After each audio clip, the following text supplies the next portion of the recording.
33. Malam semakin larut. Suasana di mansion sudah sepi. Setiap orang telah tertidur dengan nyenyak. Hanya Aryan yang belum terpejam. Kisah kehidupan Elena membuatnya memikirkan tentang gadis itu. Gadis yang malang, pikir Aryan. Aryan menuju ke arah balkon. Hujan telah berhenti, hanya terdengar suara kodok yang saling bersahutan. Saat itu pukul 2 malam. Di balkon kamar Elena berdiri seorang gadis berambut putih. Elena belum tidur jugakah, pikir Aryan. Gadis itu sedang menatap ke arah langit. Sesaat kemudian turun hujan meteor lirit. Aryan terkagum-kagum dengan keindahan hujan meteor lirit itu. Lalu ia melirik ke arah Elena. Terlihat Elena sedang menggenggam kedua tangannya di dada dan matanya terpejam. Aryan hanya tersenyum melihat hal itu. Tidak lama kemudian Elena masuk ke dalam kamarnya kembali, begitupun dengan Aryan. Ia segera menuju ke tempat tidur dan terlelap. Pagi hari telah tiba, suasana di mansion mulai kembali ramai. Cortella telah menyiapkan roti panggang selai aprikot dan roti isi buah mangga, lalu ia juga membuat teh panas sari buah kiwi. Seperti biasanya suasana di ruang makan kembali ramai. Dr. Larsen melihat raut wajah Elena yang telah dapat tersenyum. Ia ikut tersenyum. Robert memperhatikan arah pandangan Dr. Larsen. Larsen, tenang saja selama Elena di sini, aku yakin kami akan selalu berusaha membuat Elena bahagia, ucap Robert yang sudah akrab dan saling memanggil nama dengan Dr. Larsen. Robert juga telah mengetahui kisah kehidupan Elena dari Dr. Larsen. Ya, kuharap begitu, tapi jujur aku masih khawatir. Keluarga Liable dan keluarga Walsh pasti mencarinya, ucap Dr. Larsen. Percaya kepada kami Larsen, ucap Robert sambil meneruskan sarapannya. Keluarga Walsh dan keluarga Liable adalah dua keluarga yang berpengaruh di Provinsi Cendana.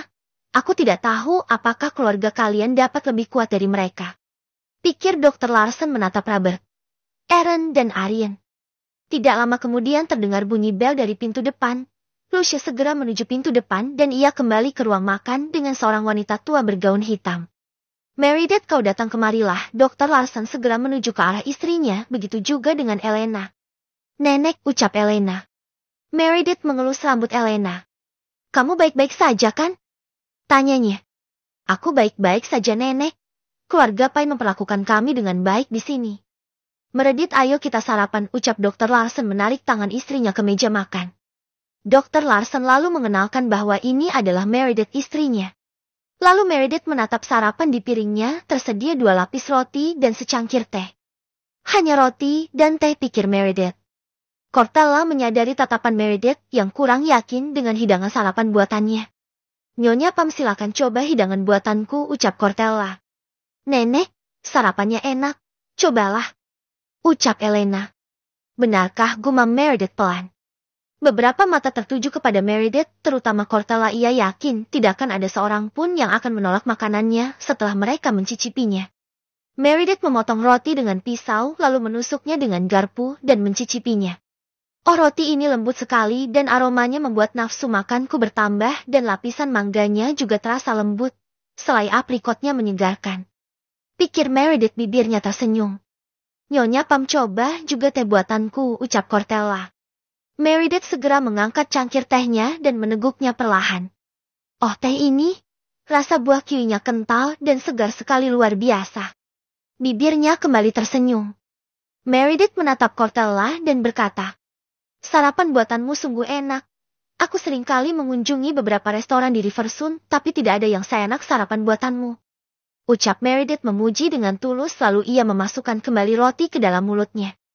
Aku yakin jika kau membuat restoran, pasti akan punya banyak pelanggan. Kebetulan aku mempunyai teman yang memiliki bisnis restoran. Apa kau tertarik? Tanya Meredith. Maaf Nyonya Pam, aku telah berjanji untuk membaktikan hidupku untuk menjadi koki keluarga Pine, ucap Cortella. Sungguh bakat yang disayangkan, gumam Meredith sambil menyesap teh kiwi lagi. Setelah hari cukup siang, Aryan, Nian dan Arthur meminta diri untuk pergi keluar karena mereka akan ada proyek tentang menghubungi beberapa warga sekitar yang akan menjual tanahnya. Meredith memperhatikan Aryan lekat-lekat dari atas ke bawah. Tiba-tiba 2 orang gadis kecil menghampiri Meredith. Nenek, apa warna kesukaanmu? Tanya salah seorang gadis kecil yang menghampirinya. Meredith melihat ke arah mereka berdua. Apa kalian kembar? Tanya Meredith. Anna dan Aurelia saling bertatapan. Ini sudah sekian kalinya orang-orang menyebut mereka kembar. Anna Aurelia pergilah bermain dengan Gio. Ibu ingin berbicara dengan Nyonya Pam. Ucap Marla. Aurelia ingin menolak perintah ibunya karena ia belum mendapatkan jawaban yang ia butuhkan dari Meredith. Nanti kamu bisa bertanya nanti, oke? Baik, Bu. Ayo, Anna. Ucap Aurelia. Mereka segera berlari menuju ke arah Gio yang sedang berada di taman bunga. Marla berkata, Nyonya Pam, bolehkah kami berbicara sesuatu dengan Anda? Baiklah, jawab Meredith. Marla membawa Meredith ke ruang tamu. Di sana sudah ada Robert, Aaron, Dr. Larsen, dan Elena. Marla juga meminta Cortella menyiapkan minuman dan cemilan di meja. Cortella segera menghidangkan teh hijau dan cookies keju dan biskuit coklat buatannya. Marla kembali berbicara. Nyonya Pam, pasti Tuan Pam telah memberikanmu informasi tentang keputusan keluarga kami.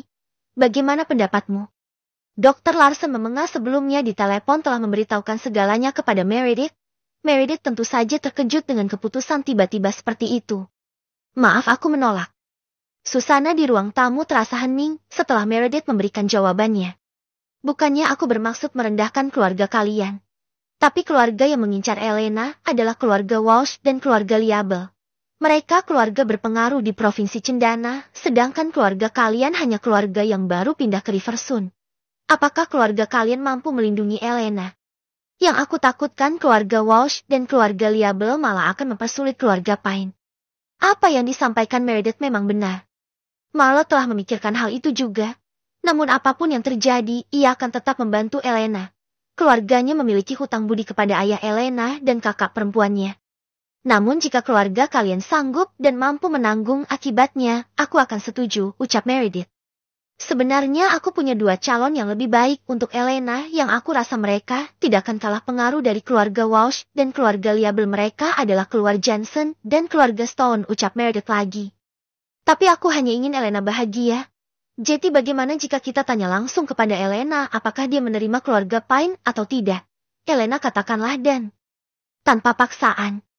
Ucap Meredith lagi sambil menatap ke arah Elena. Semua mata tertuju kepada Elena menunggu jawaban yang keluar dari mulut Elena. Aku menerima mereka, Nek. Ucap Elena sambil menunduk. Ia memilih menerima karena ia merasakan kasih sayang yang penuh tercurah dari Marla saat mereka berbicara berdua semalam. Marla, Aaron, Robert, dan Dr. Larsen merasa lega dengan jawaban yang diberikan Elena. Ya sudah, jika begitu. Kuharap keluarga Pine dapat menjaga Elena. Walau jujur aku masih belum setuju. Ungkap Meredith ceplas-ceplos. Ayah danau buatan hampir selesai dikerjakan Tuan Pryor, ucap seorang anak laki-laki yang masuk ke ruang tamu tergesa-gesa. Meredith melihat anak laki-laki itu. Ia terkejut segera mendekatinya dan menangis. Julian, kamu kembali, ucap Meredith sambil menangis terseduh-seduh. Bab ke-34. Aura yang didekati lalu dipeluk oleh Meredith tentu saja terkejut dengan perlakuan itu. Dr. Larsen yang sudah menebak bahwa akan terjadi hal seperti itu. Karena sebelumnya, setelah ia melihat Aura dia juga seperti melihat anaknya Julian. Julian Pam adalah anak mereka saat berusia 15 tahun. Julian berkeinginan menjadi seorang tentara dan akhirnya ia berhasil masuk ke akademi tentara. Di umur 15 tahun Julian terpaksa meninggalkan ayah dan ibunya. Ia bergabung di akademi tentara dan selama 10 tahun dia berhasil menjadi salah seorang letnan termuda di wilayah negara Nusantara. Namun tidak lama kemudian terjadi perang di benua. Rasa ketiga negara saling bersitegang pilihan tahun. Akhirnya tiga negara itu Alsara, Libeuf dan Swaziland saling melancarkan agresi. Saat itu Julian berusia 25 tahun. Sebagai letnan muda, dia adalah salah satu yang dikirim oleh negara Nusantara sebagai perwakilan prajurit perdamaian di antara wilayah perbatasan ketiga negara itu. Dia ditugaskan untuk mengungsikan orang-orang yang ingin mengungsi keluar dari tiga negara itu. Julian berhasil melaksanakan tugasnya dengan baik. 13.000 pengungsi berhasil keluar dengan selamat walaupun 3.000 pengungsi lainnya meninggal akibat perang yang terus berkecamuk. Julian meninggal ketika tugasnya telah selesai. Ia meninggal ketika kapal laut yang ditumpanginya tiba-tiba terkena torpedo bawah laut oleh kapal selam negara Alsara sehingga menyebabkan seluruh awak kapal meninggal. Berita kematian Julian tentu saja membuat Meredith merana hatinya hancur karena anak semata wayangnya telah meninggal lebih dulu daripada mereka. Makan mayat Julian tidak berhasil ditemukan karena mayatnya hilang di dalam laut. Saat melihat Auro sebenarnya Dr. Larsen juga merasakan bahwa kepribadian dan suara Aurora sangat mirip dengan anaknya Julian. Namun Dr. Larsen dapat mengendalikan dirinya karena anaknya Julian telah meninggal 25 tahun yang lalu. Meredith menangis memeluk Aurora. Ia mengusap-ngusap kepala Aurora dan berkata, Julian, kamu akhirnya kembali pulang sekarang. Ibu memohon kepada kamu jangan menjadi tentara lagi. Jadilah dokter seperti ayahmu, atau menjadi seorang akuntan seperti ibu. Kami di sini membutuhkan bantuanmu dan ibu ingin sekali melihat kamu menikah. Tolong jangan pergi lagi Julian, ucap Meredith. Dr. Larsen segera mendekati istrinya, lalu ia mengusap kepala istrinya, dan dia berkata, Meredith, dia bukan putra kita. Putra kita Julian telah meninggal 25 tahun yang lalu. Tidak, dia putra kita. Lihat suaranya tadi sangat mirip dengan putra kita Julian. Apa kau tidak kenal dengan suara putramu sendiri, Larsen? Bukan Meredith, dia anak kedua Marla dan Tuan Aaron Pine. Dia Auro Pine. Coba kau perhatikan wajahnya baik-baik. Meredith memperhatikan wajah Auro, dan ternyata wajah Auro berbeda dengan wajah Julian. Tapi mengapa aku merasakan Julian pada dirinya, ucap Meredith. Ya, aku juga merasakan hal itu sebelumnya saat pertama kali melihat Auro. Namun wajahnya berbeda dengan putra kita. Putra kita memiliki mata biru dengan dahi yang lebar, sedangkan Auro berbeda. Meredith tersadar dengan kesalahannya, ia lalu melepaskan pelukannya pada Auro. Maafkan aku, anak muda. Aku salah karena menyangka engkau adalah anakku. Auro kebingungan melihat hal itu. Dia menatap ibunya. Marla meminta Auro tersenyum. Auro mengerti kode dari ibunya. Auro tersenyum dan berkata tidak apa-apa, lalu Auro melangkah pergi keluar. Maafkan aku, anakmu sangat mirip sekali dengan anakku Julian ketika ia berumur 15 tahun, ucap Meredith kepada Marla. Bolehkah aku menjadi ibu? Oh, tidak lebih cocok sebagai nenek angkat dari anakmu? Tanya Meredith. Ya, tentu boleh. Jadi apakah Anda mau untuk tinggal di sini bersama kami? Anda akan kami anggap sebagai orang tuaku dan nenek dari anak-anakku, ucap Marla. Meredith menyetujuinya.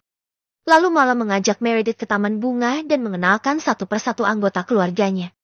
Meredith mendekati Auro. Tolong mulai sekarang anggap aku sebagai nenekmu, ucap Meredith. Auro menatap ibunya. Marla mengangguk dan tersenyum.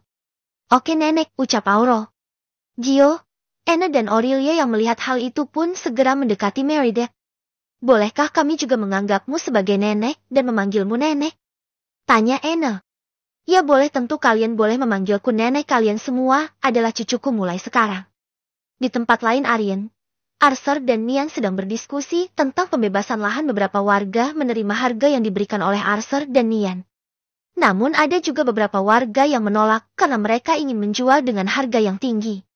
Setelah beberapa kali negosiasi, akhirnya keputusan akhir tercapai. Para warga itu kebanyakan sudah bosan tinggal di wilayah pedesaan pinggir kota seperti ini, karena selain jalanannya yang tidak begitu baik, fasilitas yang lainnya pun tidak lengkap di sini.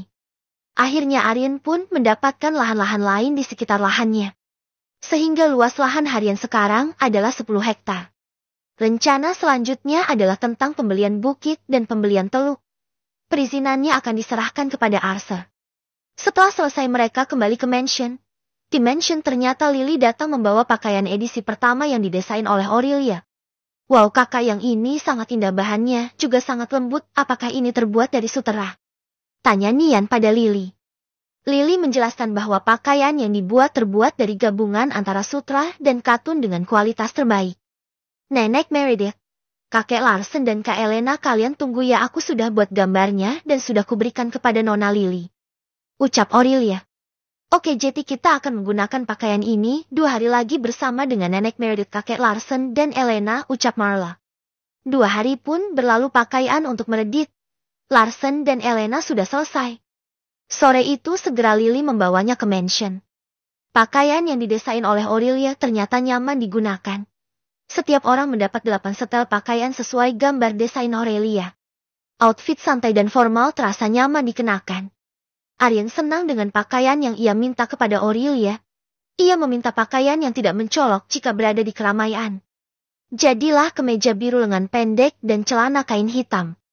Pakaian itu benar-benar terlihat seperti pakaian yang biasa saja dan tidak akan mencolok jika digunakan oleh Aryan. Aryan memeluk adiknya. Terima kasih Aurelia. Aku akan memberikan hadiah kepadamu. Apa yang kamu inginkan?